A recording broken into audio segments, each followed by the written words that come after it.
Here we will give an overview of security and password related topics and issues related to software development. So here are some security and password related topics and issues that we should know about. We should know about authentication and authorization and the differences between those two. We should know about encryption and decryption, hashing, salting, two-factor authentication, etc. So we have these two important terms. We have authentication and authorization. These are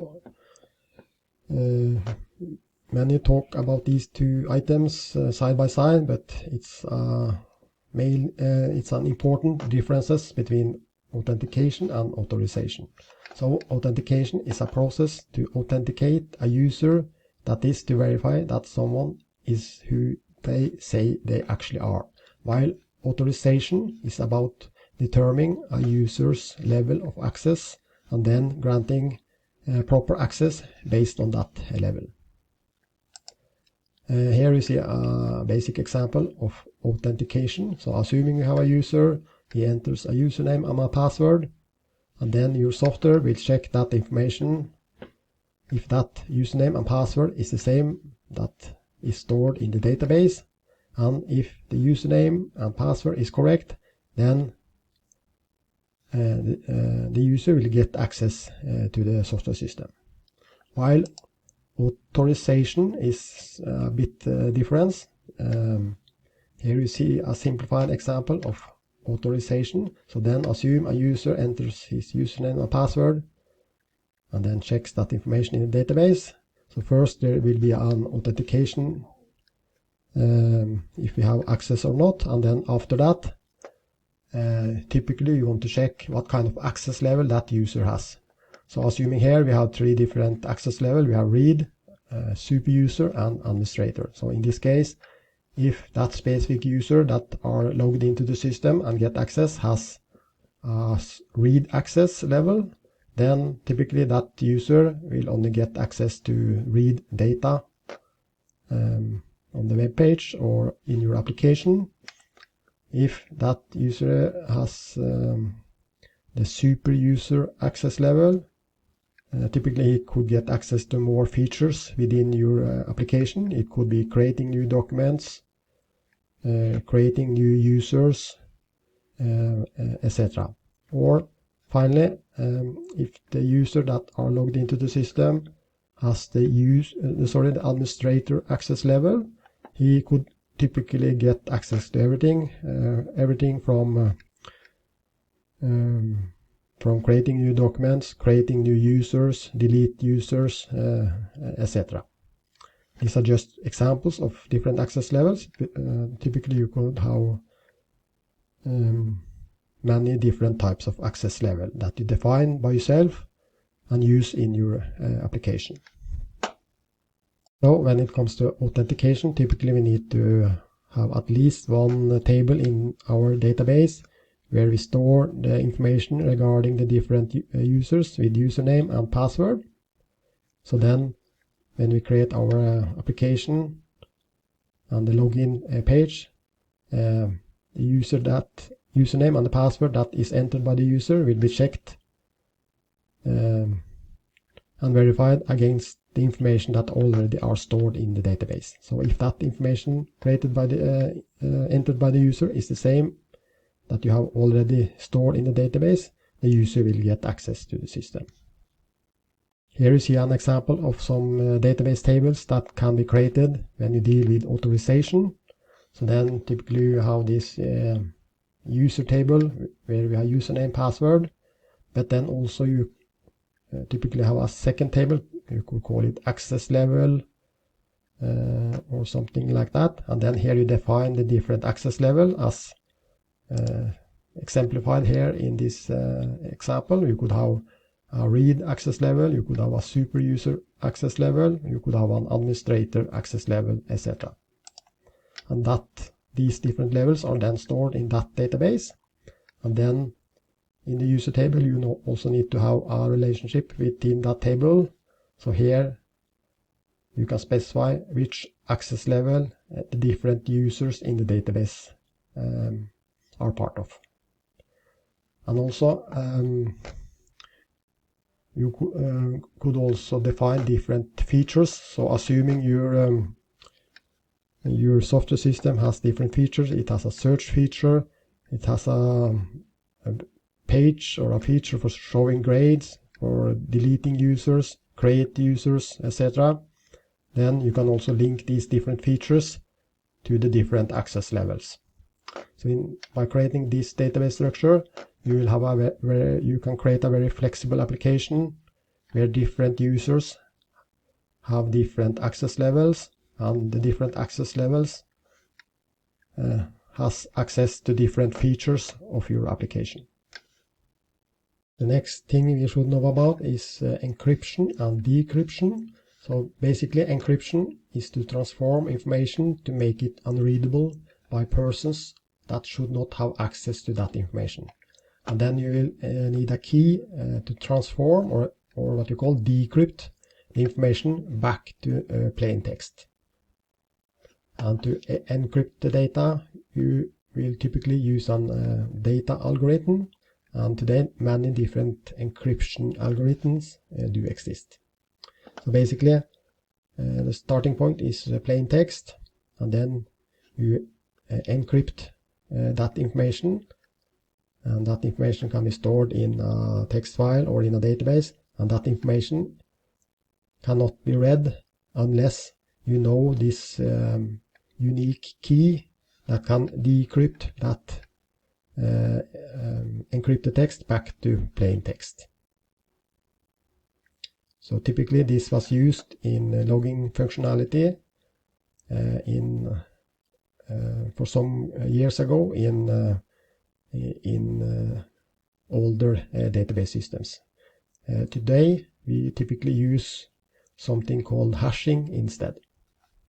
We will talk about hashing later in this tutorial.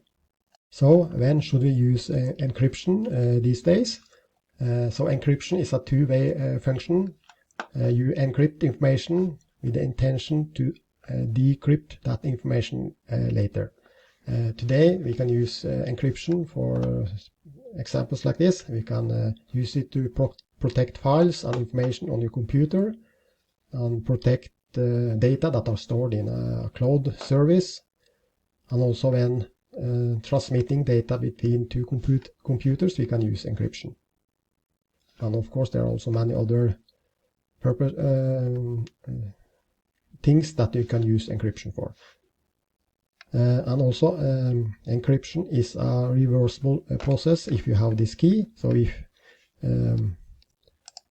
if this text is encrypted and you know that unique key, you can transform that encrypted text back to plain text.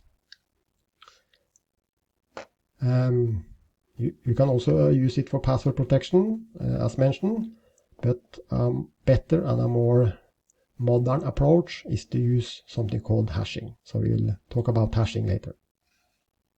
So let's dig into hashing. So password hashing is a way to store passwords by transforming them into a fixed length string of characters, and that is not reversible. So when you have hashed a text string, you cannot get it back to the original text string that you started with. That means hashing is a one-way function, while encryption, as we talked about earlier, is a two-way function. Because when you have plain text and you use encryption, you can decrypt it back to the normal text. But with hashing, you can never find or go back to the original text that you started with. So then encryption is meant to protect data, while hashing is meant to verify that a file or a piece of data, like a username, hasn't been altered. So in other words, it serves like a checksum, and also every hash has a hash value is unique. So hashing is very useful when it comes to store passwords from the users in a database. So when dealing with hashing, you typically need to do two different steps. So assuming we want to create a password, assuming you have an application, and in that application the user can create a username and password and store that information in your database. So then the first step would be to create that password. So you create in your application, you have two text boxes typically, one for the username and one for the password, and that password is then created by the user in plain text, and then you need to use a hashing algorithm. Typically all kind of programming languages has built-in functionality for doing this operation, and then that hashed password is stored in the database. And that hashed password is not the same as the one that you enter in plain text. It's just a long string with lots of letters and numbers. And then next time, after the user has been creating a username and a password, then next he typically wants to log into that application. So then he log in with his username and the password, and this password is the same that he created here in plain text. And then we use the same hashing algorithm, and then we can compare if the password that the user enters and then hashed, if the same that the hashed password is actually already stored in the database. So if those two hashed password is the same, that means that the user has entered a valid password and he can get access to your system. So is it possible for a hacker to actually hack or get access to the password that you create and store in a database? So here you see an example. This is an example of a password table that are stored in the database for a given computer system. And then you have different username, Mike, Bob, and Peter, and they have created different passwords. So then you see Mike and Peter in this case has the same hashed password that are stored in the database. So this means that Mike and Peter actually are using the same password. So assuming a hacker get access to this database and this table where the username and the hashed password is stored, he can know that Mike and Peter in this case has the same password, but by that information he doesn't know the actual password because it's hashed. So that's a good security. But typically also hackers, they typically also have access to something called rainbow tables. Actually that's just information for different passwords that different users are using on different web pages or different applications. So if a user has access to this so-called rainbow table, then this rainbow table has a list of passwords and the corresponding hashed password. So if the user has access to this rainbow table and the hashed password for Mike and Peter in this case, if such information is available for the hacker, he can actually figure out that this hash password is actually in this case this user has been used Tesla as the password.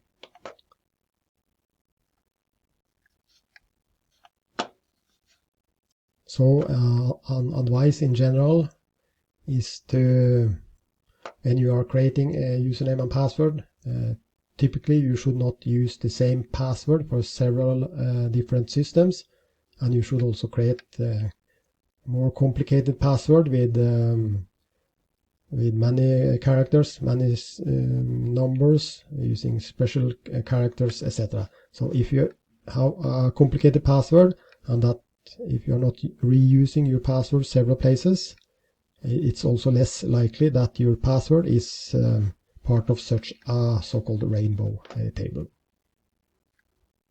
And also, if you are a developer and create these data systems, there's also a technique called salting to make sure that this hashing technology becomes even more secure.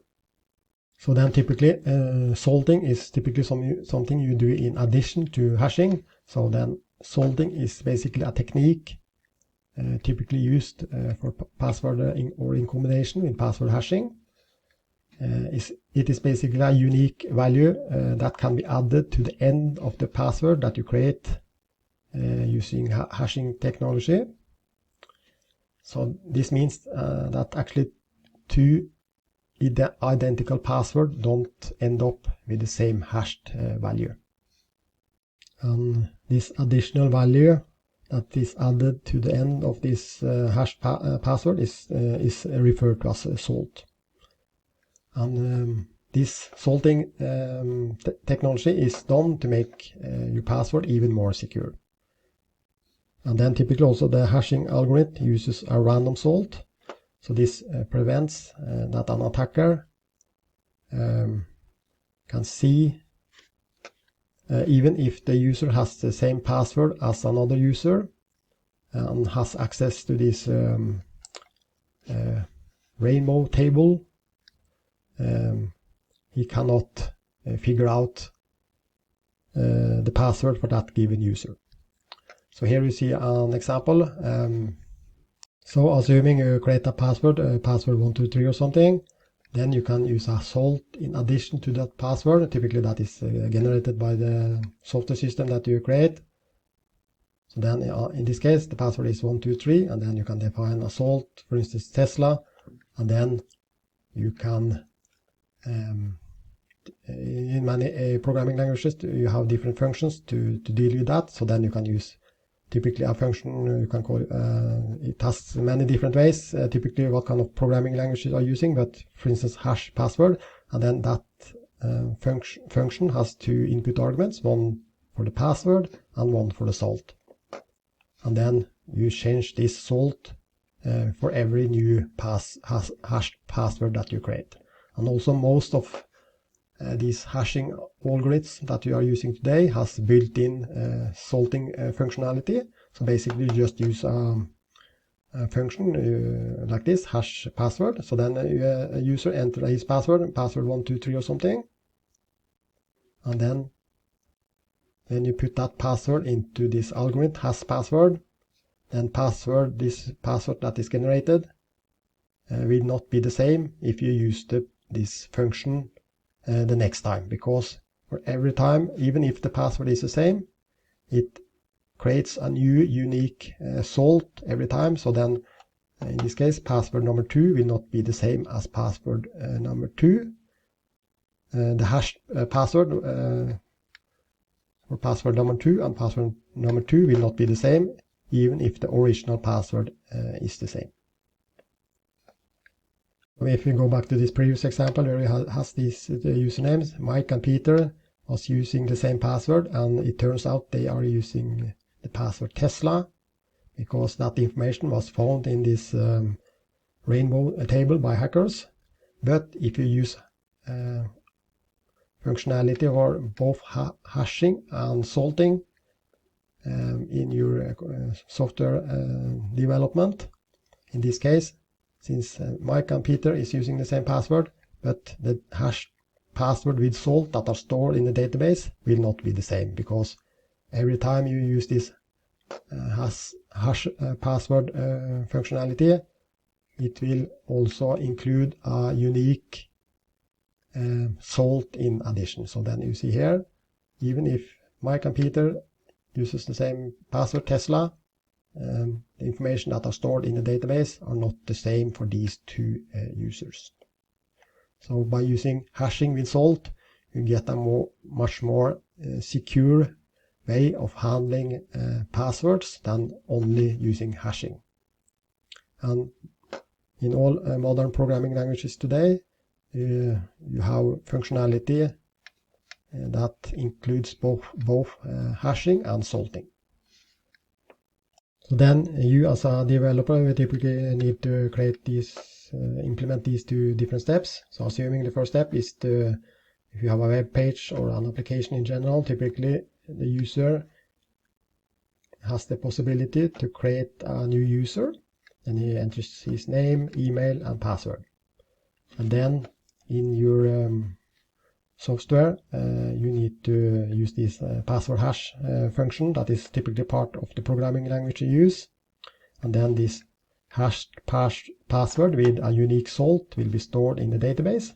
And then the next operation, the user typically need to log into the system where he enters his username or email and the password. And then you can use this password verify function where you compare the database, the hashed and salt password that are stored in the database with the password that is entered on the user interface. And if those passwords are the same, then the user should be given access to the system. Finally, to make your login in your application even more secure, you can also use something called two-factor authentication. I guess that can be implemented in different ways. The easiest way probably is to use email, and of course you can also use SMS, or you can use some of these existing authorization applications. Typically, both Microsoft and Google has their own authorization application that you can integrate with. But typically, at least for a developer, it's the simplest way is to use email, and then you can use, for instance, one of a built-in email function, typically part of the different programming languages, and then you can send a unique verification code on email to that user that tries to log into your system, and then when he reads that unique code on email or SMS, etc., then he needs to enter that unique code on the web page where he tries to log into your system. And if that code that he enters is the same as the verification code sent on email or SMS, etc., then he will get access to the system. So that was a short overview of security and password related topics and issues that you need to know about and deal with when creating software. So we have started with this authentication and authorization and the differences between those. Then we have this encryption and decryption. We have hashing, and then to improve the hashing technology, we can also include salting, and to make a even more secure login functionality in your application, you can also use two-factor authentication.